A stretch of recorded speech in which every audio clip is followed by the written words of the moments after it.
स्वागत है दोस्तों आपका हमारे इस YouTube चैनल कन्फ्यूज़न 9.2.11 में। दोस्तों इस वीडियो में आज हम बहुत ही important topic Bihar current affairs जुलाई 2021 का आज इसमें हम कवर करवाएंगे पूरा करंट अफेयर्स, ठीक है। और आप लोग का बहुत डिमांड आ रहा था कि सर 1 साल का करवा दीजिए sir Bihar current affairs specially, और आप लोग के डिमांड और व्यूज़ को देखते हुए जो मैंने प्रीवियस डाल रहा था उसको उसी के बदौलत आप लोगों ने जो प्यार दिया है, तो मैंने भी डिसाइड कर लिया है कि कम से कम 1 साल का 12 महीने का कम से कम मैं करवा दूंगा। और 12 महीना का देखिए मैं जो करवाऊंगा आपको बता देता हूं, अप्रैल 2021 से लेकर के फरवरी 2022 तक का मैं पूरा बिहार करंट अफेयर्स क्लियर करवा दूंगा। और यहाँ से आपका करीब करीब 90% आपका कवर हो जाएगा पूरा टॉपिक बिहार करंट अफेयर्स से, कोई भी क्वेश्चन नहीं छूटेगा, ठीक है। तो आप लोग को पता होगा कि मैंने अगस्त 2021 से लेकर के फरवरी 2022 तक का बिहार करंट अफेयर्स मैंने कंप्लीट करवा चुका है। और अब जो है ये जुलाई मंथ का मैं करंट अफेयर्स करवाऊंगा, और ये जो जुलाई मंथ का है ये बहुत ही इंपॉर्टेंट होने वाला है। तो आप लोग इसको थोड़ा सा भी स्किप मत कीजिएगा, पूरा देख लीजिए। और आधे घंटे का है, पूरा देख लीजिए, आपको याद भी हो जाएगा, डिटेल भी आप लोग देख लीजिएगा, और एग्ज़ाम में आएगा तो गलत भी नहीं कीजिएगा। और कुछ एक चीज़ और नोटिस देना चाहते हैं आप लोगों को। देखिए बहुत सारे ऐसे लोग हैं जो मुझे पहली बार ये इस वीडियो पे विज़िट कर रहे हैं या इस चैनल पे विज़िट कर रहे हैं, तो उन लोगों के लिए पीडीएफ के लिए जो दिक्कत हो रहा है, तो मैंने पहले ही अपना पेड ग्रुप बना चुका था ताकि उसमें मैं इंग्लिश वर्जन वाला पीडीएफ, हिंदी वर्जन वाला पीडीएफ, जो भी है टेस्ट सीरीज में मेरे चैनल पे जो भी टेस्ट सीरीज चलाया जा रहा है वो सभी जो पीडीएफ है वो मैं अपने पेड ग्रुप में ही सेंड करता हूँ। और पेड ग्रुप में जो सेंड करता हूँ तो उसमें एक्सप्लेनेशन भी रहता है, हिंदी इंग्लिश जो भी है वो सारा कुछ लैंग्वेज में उसी में रहता है, ठीक है। और मैं अपनी यूट्यूब चैनल पे केवल और केवल हिंदी में ही इसको बताता हूँ, ठीक है। और मैंने देखते हुए बहुत सारे लोगों का फाइनेंशियल कंडीशन को भी देखते हुए मैंने गांव देहात वगैरह में जो भी रहते हैं, कुछ जॉब में रहते हैं, सभी को देखते हुए मैंने केवल 1 टाइम पेमेंट लिया था 50 रुपीज़ उस समय, ठीक है। और अभी भी वही है, बहुत सारे लोग अभी भी जुड़ने के लिए रिक्वेस्ट करते हैं, तो उनके लिए मैं अपना कॉन्टैक्ट जो ईमेल एड्रेस है वो मैं डिस्क्रिप्शन बॉक्स में दे दूंगा। और अपना जो पब्लिक चैनल है कन्फ्यूज़न 9.2.11 के नाम से टेलीग्राम चैनल पे, उसमें भी मैंने दे दिया है। तो आप लोग अगर कोई जुड़ना चाहते हैं तो ईमेल कर सकते हैं कि सर मैं आपके पेड ग्रुप से जुड़ना चाहता हूँ, तो आपको वहाँ पे प्रोसेस बता दिया जाएगा, और उसी प्रोसेस को फॉलो करते हुए आप हमारे पेड ग्रुप से जुड़ करके लाभ उठा सकते हैं। वहाँ पे बहुत सारा स्टडी मटेरियल भी सेंड किया जा रहा है, और बीपीएससी से संबंधित टेस्ट सीरीज भी करीब 200 के आसपास टेस्ट सीरीज वहाँ पे सेंड किया जा चुका है। तो चलिए ज़्यादा समय न लेते हुए शुरू करते हैं बिहार करंट अफेयर्स जुलाई 2021। तो इसे मैं थोड़ा सा जूम कर देता हूँ ताकि आप लोग को आसानी से यहाँ पे दिख सके। चलिए अब जूम हो चुका है। चलिए अब आते हैं यहाँ पे, तो देख लीजिए। पहला है कि बौद्ध सर्किट के तहत प्रस्तावित हाईवे को मंजूरी। बौद्ध सर्किट के तहत प्रस्तावित हाईवे पटना से सोनपुर और गंडक नदी के पूर्वी किनारे लालगंज से वैशाली तथा केसरिया से नेपाल बॉर्डर तक को यहाँ पे मंजूरी दी गई है। और ये जो बौद्ध सर्किट का जो निर्माण होगा वो भारतमाला परियोजना के तहत इसका निर्माण किया जाएगा। ध्यान रखिएगा, भारतमाला परियोजना के तहत। नेक्स्ट आइए, दूसरा नंबर, मेरी यादें पुस्तक का लोकार्पण।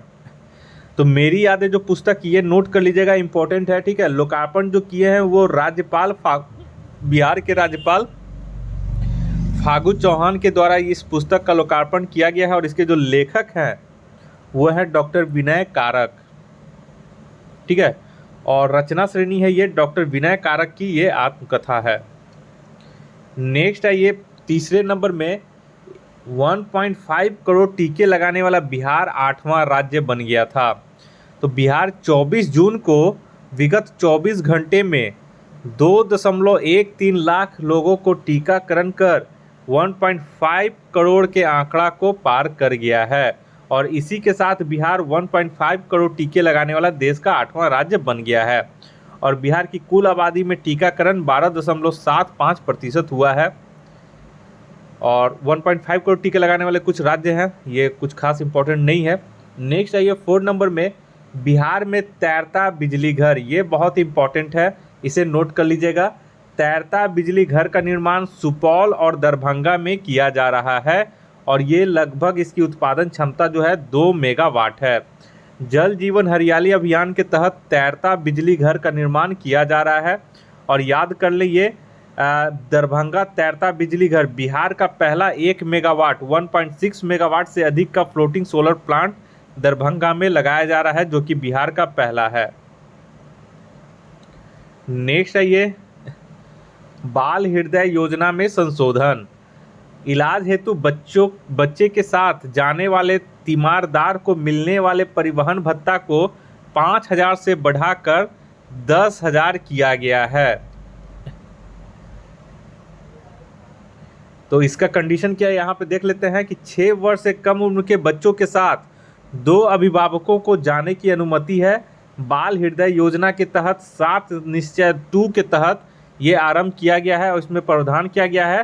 तो हृदय में छेद के साथ जन्मे बच्चे को सरकार की ओर से मुफ्त इलाज का प्रावधान किया गया है और यह जो योजना आरंभ किया गया था ये अप्रैल 2021 में किया गया था। तो ये बहुत इंपॉर्टेंट है, आप लोग नोट कर लीजिएगा। नेक्स्ट है ये 6 नंबर में टीकाकरण अभियान गीत लॉन्च। कर दिखाएगा बिहार, कोरोना का टीका लगवाएगा बिहार। ये जो है टीकाकरण अभियान का गीत है, कर दिखाएगा बिहार, कोरोना का टीका लगवाएगा बिहार। और गीत की जो लॉन्चिंग किए गए हैं वो मुख्यमंत्री नीतीश कुमार के द्वारा किया गया है, जिसमें प्रतिदिन 1.5 लाख का टीकाकरण करने का लक्ष्य रखा गया था। नेक्स्ट है ये 7वां में बिहार का नया पाथवे। कार्बन उत्सर्जन कम करने हेतु बिहार को नए पाथवे पर चलाने की रणनीति। इसके साथ ही बिहार देश में पहला पाथवे वाला राज्य बन जाएगा और नया पाथवे प्रोजेक्ट संयुक्त राष्ट्र पर्यावरण प्रोजेक्ट और बिहार राज्य प्रदूषण नियंत्रण परिषद की ये संयुक्त प्रोजेक्ट होगी। और इस प्रोजेक्ट की जो कंप्लीट होने की जो अवधि है, पूरा होने की अवधि है, वो 2040 तक है। और ये कार्बन पाथवे क्या होता है, तो एक ऐसा क्षेत्र जहां कार्बन के उत्सर्जन एवं अवशोषण में संतुलन बना रहे। नेक्स्ट आइए 8वें नंबर में पालकालीन मूर्ति। तो क्यों है चर्चा में, तो नवादा के कौवाकोल प्रखंड में एक काले पत्थर की पुरुष आकृति की मूर्ति मिली है और इसकी कालावधि 12वीं से 13वीं सदी के पाल काल से संबंधित है। और एक अनुमान के मुताबिक बौद्ध देवता जंभल की ये मूर्ति मानी जा रही है। काला पत्थर निर्मित 20 किलो वजनी 1.5 फीट की ये मूर्ति है और मूर्ति के निचले भाग पर मूर्ति वाले देवता का लिखित नाम है। नेक्स्ट है ये टीकाकरण मामले में पटना 10 शहरों में शामिल। स्वास्थ्य मंत्रालय द्वारा आरंभ टीकाकरण अभियान में पटना टॉप 10 शहरों में शामिल हो गया। पटना का रैंक 10 है और यह उपलब्धि हासिल करने वाला बिहार का एकमात्र शहर है और कुछ खास नहीं है इसमें। नेक्स्ट है ये 10वां नंबर में मुख्यमंत्री युवा उद्यमी योजना और मुख्यमंत्री महिला उद्यमी योजना। ये वाला टॉपिक इम्पोर्टेंट है और इसमें जो है कूट में आता है क्वेश्चन बीपीएससी में, तो याद रख लेंगे मुख्यमंत्री युवा उद्यमी और मुख्यमंत्री महिला उद्यमी योजना क्या है। तो इसका आरंभ मुख्यमंत्री नीतीश कुमार के द्वारा 18 जून 2021 को किया गया और बिहार में बेरोजगार युवाओं को स्वरोजगार और स्टार्टअप के लिए बढ़ावा देना है। अब आइए, ये कंडीशन बहुत इंपॉर्टेंट होता है। योजना के तहत नया उद्यम लगाने के लिए कुल 10 लाख रुपए तक की मदद का इसमें प्रावधान किया गया है और 10 लाख में से नए उद्यम के लिए 5 लाख अनुदान और शेष बिना ब्याज का कर्ज दिया जाएगा और 1% ब्याज के साथ 84 किस्तों में ऋण अदायगी करनी होगी। तो ये सब कुछ कंडीशन है, इसी के आधार पे यहाँ पे दिया जाएगा क्वेश्चन। नेक्स्ट है 11 नंबर में डॉक्टर एन विजय लक्ष्मी चर्चा में क्यों है, तो इनकी नियुक्ति हुई है पशु एवं मत्स्य संसाधन विभाग की प्रधान सचिव पद पर इनकी नियुक्ति हुई है और ये IAS अधिकारी तथा आंध्र प्रदेश की मूल निवासी हैं। नेक्स्ट है ये 12 नंबर में नल जल योजना के अनुरक्षक। बिहार कैबिनेट की बैठक में नल जल योजना के दीर्घकालीन अनुरक्षक की घोषणा की गई है और हर घर नल का जल योजना के अनुरक्षक यानी रख रखाव देखने वाले को कहा जाता है अनुरक्षक। तो वार्ड सदस्य की जगह अन्य अनुरक्षक वार्ड सचिव होंगे, ठीक है, और मानदेय इनको 2000 रुपये प्रति माह दिया जाएगा। अनुरक्षक की घोषणा नल जल योजना के दीर्घकालीन अनुरक्षक नीति के तहत किया गया है। नेक्स्ट आइए जो 13 नंबर है, यहाँ पे देखिए टॉप 20 आकांक्षी जिला रैंकिंग में बिहार। तो टॉप 20 आकांक्षी जिला रैंकिंग जारी करने वाले संस्थान नीति आयोग और संयुक्त राष्ट्र विकास कार्यक्रम UNDP होता है। तो यहाँ पे याद रखें, पूछ सकता है कि जो आकांक्षी जिला का रैंकिंग होता है वो किसके द्वारा जारी किया जाता है। तो याद रख ले, नीति आयोग और UNDP के संयुक्त रूप से ये जारी किया जाता है। और टॉप 20 रैंकिंग में बिहार के 3 जिले शामिल है। पहला मुजफ्फरपुर 13वां स्थान, दूसरा अररिया 15वां स्थान और तीसरा जो है औरंगाबाद 16वां स्थान। 1 मिनट। और यहाँ पे एक चीज़ और नोट कर लें कि आकांक्षी जिला कार्यक्रम जो है इसकी शुरुआत जनवरी 2018 से की गई है। नेक्स्ट है ये 14 नंबर में intermediate public transport stand. Patna smart city limited द्वारा शहर के 10 स्थलों पर इंटरमीडिएट पब्लिक ट्रांसपोर्ट स्टैंड का निर्माण किया गया है और ये शहरी यातायात को बेहतर बनाने तथा दुर्घटना की रोकथाम हेतु किया गया है। नेक्स्ट है ये 15 नंबर में 15 नंबर बोल रहा है मोहम्मद खालिद चर्चा में क्यों है। तो कोरोना के नियमों का उल्लंघन करने पर बिहार के निवासी मोहम्मद खालिद पर 3 साल की जेल और 10 लाख रुपए का जुर्माना लगाया गया है। सजा सुनाने वाला जो देश है वो बहरीन है। याद रखिएगा, मोहम्मद खालिद पर 3 साल का जेल और 10 लाख का जुर्माना लगाया गया है और ये सजा सुनाने वाला जो देश है बहरीन है, मोहम्मद खालिद। नेक्स्ट है ये 16 नंबर में आशीर्वाद यात्रा। आशीर्वाद यात्रा चर्चा में क्यों है। तो चिराग पासवान द्वारा अपने पिता रामविलास पासवान की जयंती पर निकाली जाने वाली ये यात्रा है। ठीक है, तो रामविलास पासवान की जयंती जो 5 जुलाई को मनाई गई थी, तो ये आरंभ तिथि जो है वो 5 जुलाई 2021 ही है और यात्रा का जो आरंभ स्थल है वो हाजीपुर बिहार है। और रामविलास पासवान जो थे वो पूर्व केंद्रीय मंत्री थे जिन्हें जनवरी 2021 में पद्म भूषण सम्मान, तीसरा सर्वोच्च सम्मान से सम्मानित किया गया था। नेक्स्ट आइए 17 नंबर बिना पहचान पत्र वालों की पहचान और टीकाकरण। बिहार सरकार ने बिना पहचान पत्र वालों की पहचान और टीकाकरण की जिम्मेदारी जिलों के टास्क फोर्स को सौंपी है। राज्य में 1 जुलाई से आरंभ महा टीकाकरण अभियान की पूर्ति हेतु और 1 माह में इसमें 1 करोड़ लोगों का टीकाकरण करने का लक्ष्य लगाया गया था। नेक्स्ट आइए 18 नंबर में मिशन 6 माह 6 करोड़ टीका का शुभारंभ। तो मुख्यमंत्री नीतीश कुमार के द्वारा ये 21 जून 2021 को अंतर्राष्ट्रीय योग दिवस को इसकी शुरुआत की गई। ठीक है, और कुछ खास नहीं है। पूछ सकता है कि मिशन 6 माह 6 करोड़ टीका का शुभारंभ कब किया गया। तो याद रखें अंतर्राष्ट्रीय योग दिवस के दिन यानी कि 21 जून 2021 को। नेक्स्ट आइए 19 नंबर में बिहार सदन का उद्घाटन। मुख्यमंत्री नीतीश कुमार के द्वारा वर्चुअल रूप से उद्घाटन किया गया और उद्घाटन स्थल है नई दिल्ली और आधारशिला इसकी 2 मई 2018 को रखी गई थी। और बिहार सदन का भवन जो है वो 10 मंजिला है और लगभग इसमें 78 करोड़ रुपए करीब 2 एकड़ क्षेत्र में बनाया गया है, खर्चा हुआ है। ठीक है, और बिहार से दिल्ली जाने वाले निवासियों की ये यहाँ पे सुविधा होगी। विभिन्न सरकारी और गैर सरकारी कार्य एवं चिकित्सा हेतु बिहार से दिल्ली जाने वाले निवासियों की यहाँ पे बहुत ही सुविधा मिलेगी बिहार सदन में। तो याद नोट कर ले, बिहार सदन का उद्घाटन नई दिल्ली में किया गया है। नेक्स्ट आइए 20 नंबर में बोला सरकारी पदों में महिला सशक्तिकरण। मुख्यमंत्री नीतीश कुमार द्वारा सरकारी पदों में आरक्षण का प्रावधान किया गया है और यहाँ पे याद रख लें कि सरकारी पदों में महिला का जो आरक्षण है वो 35% क्षैतिज आरक्षण है। सरकारी पद है SDO, प्रखंड विकास पदाधिकारी, अंचलाधिकारी, ETC और राज्य प्रशासन में महिलाओं की अधिकाधिक भागीदारी व सशक्तिकरण इसका उद्देश्य है। नेक्स्ट आइए 21 नंबर में सरकारी भवनों के निर्माण में फ्लाई ऐश का उपयोग। मुख्यमंत्री नीतीश कुमार द्वारा सरकारी भवनों के निर्माण में फ्लाई ऐश का उपयोग करने का निर्देश दिया गया है और इसकी जो विशेषता है वो भूमि और ये पर्यावरण हितैषी होता है और कोयले की राख, महीन बालू, सीमेंट और पानी के मिश्रण से ये तैयार किया जाता है। याद रखें, कोयले की राख, महीन बालू, सीमेंट और पानी के मिश्रण से ये फ्लाई ऐश का ईंट निर्माण किया जाता है। और फ्लाई ऐश क्या होता है। तो एक बारीक पाउडर होता है जो तापीय बिजली संयंत्रों में कोयले की दहन से प्राप्त होता है। नेक्स्ट आइए 22 नंबर में तूफान से फसलों को हुए नुकसान की भरपाई का मुआवजा। किस तूफान में। तो यास तूफान जो आया था उसमें। तो राज्य सरकार द्वारा 16 जिलों के 141 प्रखंडों के किसानों को मुआवजा दिया गया और लगभग मुआवजे की जो राशि है 100 करोड़ रुपए है। और यहाँ पे जो मुआवजा दिया गया था, असिंचित खेत की फसल नष्ट होने पर किसानों को प्राप्त मुआवजा 6,800 रुपये प्रति हेक्टर था, और सिंचित खेत की फसल नष्ट होने पर किसानों को यहाँ पे 13,500 रुपये प्रति हेक्टर दिया गया, और वार्षिक फसल नष्ट होने पर किसानों को प्राप्त मुआवजा 18,000 रुपये प्रति हेक्टर दिया गया। चलिए नेक्स्ट आइए, इंपॉर्टेंट है 23 नंबर, नोट कर लीजिएगा।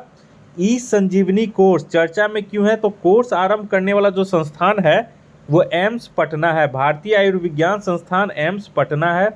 इसका उद्देश्य क्या है? तो कोरोना संक्रमण की तीसरी लहर के पहले, इसके दौरान तथा बाद में खुद और दूसरों को सुरक्षित रखने के लिए तैयार करना, और सर्टिफिकेट के लिए अनिवार्य अंक जो है 80% रखा गया। कोर्स जो है वो 4 घंटे का ऑनलाइन कोर्स है।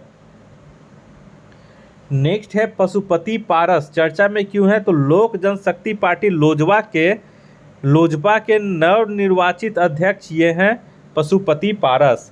समर्थन, पार्टी के 5 सांसदों का इन्हें समर्थन प्राप्त हुआ है। और राजनीतिक परिचय, ये अलौली से 5 बार विधायक, बिहार सरकार में पशु और मछली संसाधन विभाग के मंत्री के रूप में कार्य किया है, और हाजीपुर से 2019 का संसदीय चुनाव भी जीते थे। नेक्स्ट आइए 25 में, खेल विश्वविद्यालय इंपॉर्टेंट है, नोट कर लीजिए चर्चा में क्यों है?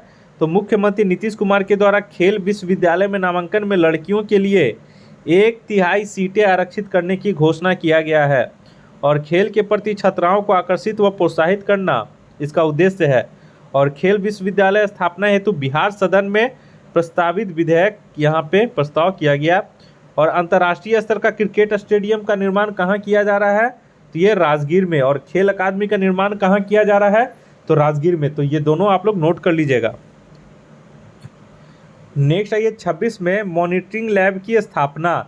इसके संस्थापक जो है बिहार पुलिस है, जिसने मॉनिटरिंग लैब की स्थापना किया है, और ये इंटरनेट मीडिया पर नज़र रखना इसका उद्देश्य है। और निगरानी में है आतंकवादी निरोधी दस्ता की देखरेख में इसकी निगरानी किया जाएगा।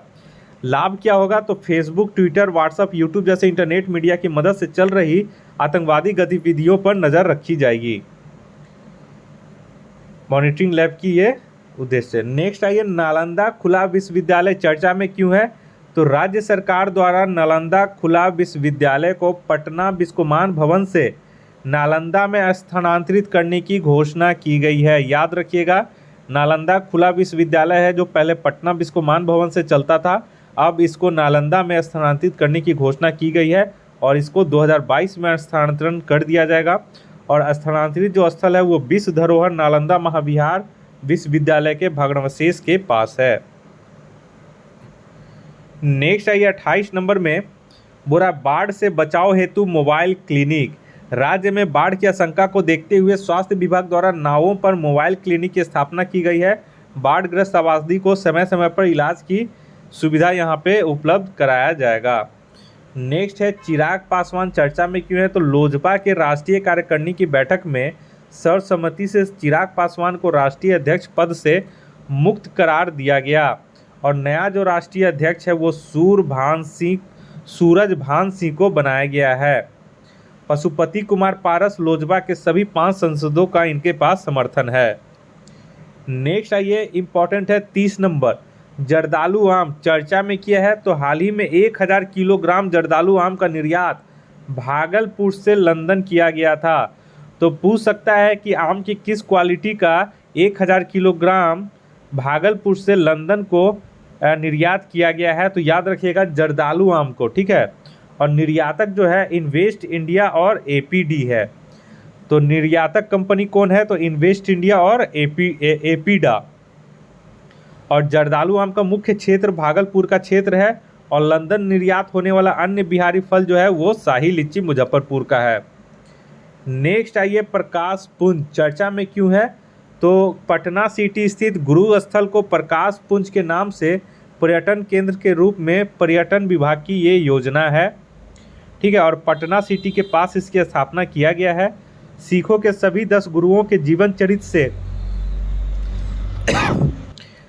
यहाँ पे जो विशेषता इसकी है वो है सिखों के सभी 10 गुरुओं के जीवन चरित्र से जुड़े प्रसंगों का ऑडियो और वीडियो, विजुअल, पेंटिंग, ग्राफिक आदि के जरिए पर्यटकों और श्रद्धालुओं के लिए यहाँ पे चित्रण प्रस्तुत करना है और सिख धर्म के 5 प्रसिद्ध तख्त गुरुद्वारा से संबंधित जानकारियों का चित्रण यहाँ पे प्रस्तुत करना है।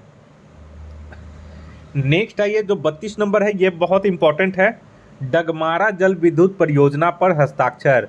तो याद रखें, Bihar state hydro electric power corporation तथा NHPC लिमिटेड केंद्र सरकार का जो प्रतिष्ठान है, दोनों के बीच यहाँ पे हस्ताक्षर किया गया है, AMOU किया गया है। और जल विद्युत उत्पादन की क्षमता इसमें 130 मेगावाट रखा गया है और इसमें निवेश की जो धनराशि है वो 2500 करोड़ रुपए है। और ये पर्याप्त विद्युत आपूर्ति के साथ साथ पर्यटन, कृषि एवं मत्स्य पालन को भी इससे लाभ मिलेगा। 32 नंबर हो गया। तो यहाँ पे ये हमारा जुलाई का ख़त्म हो गया है।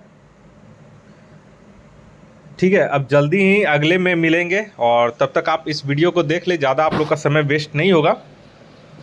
और कोशिश करेंगे कि बिहार करंट अफेयर्स का जो MCQ है, आप लोग बहुत डिमांड कर रहे हैं, मैं कमेंट्स देख रहा था कि सर बिहार करंट अफेयर्स का पूरा क्वेश्चन करवा दीजिए। तो एक काम करेंगे कि बिहार का जो है करंट अफेयर्स का, वो पिछले 10 महीने का मैं करीब करंट अफेयर्स आप लोग को बीच बीच में उसका भी प्रोवाइड अप करवाऊँगा कुछ होली के बाद। ठीक है, तो होली के बाद आप लोग का करंट अफेयर्स जो है वो केवल और केवल ऑब्जेक्टिव मोड में ही चलेगा, MCQ मोड में ही चलेगा BPSC के पैटर्न पे। ठीक है, तो आप लोग अगर हमारे चैनल पे पहली बार विजिट कर रहे हैं तो कृपया करके आप हमारे इस चैनल को सब्सक्राइब कर लें, ताकि मैं कोई भी वीडियो अपने चैनल पे अपलोड करूं तो उसका नोटिफिकेशन सबसे पहले आपके मोबाइल तक पहुंच सके। इस वीडियो को देखने के लिए आप लोग का बहुत बहुत शुक्रिया। आपका दिन मंगलमय हो। धन्यवाद।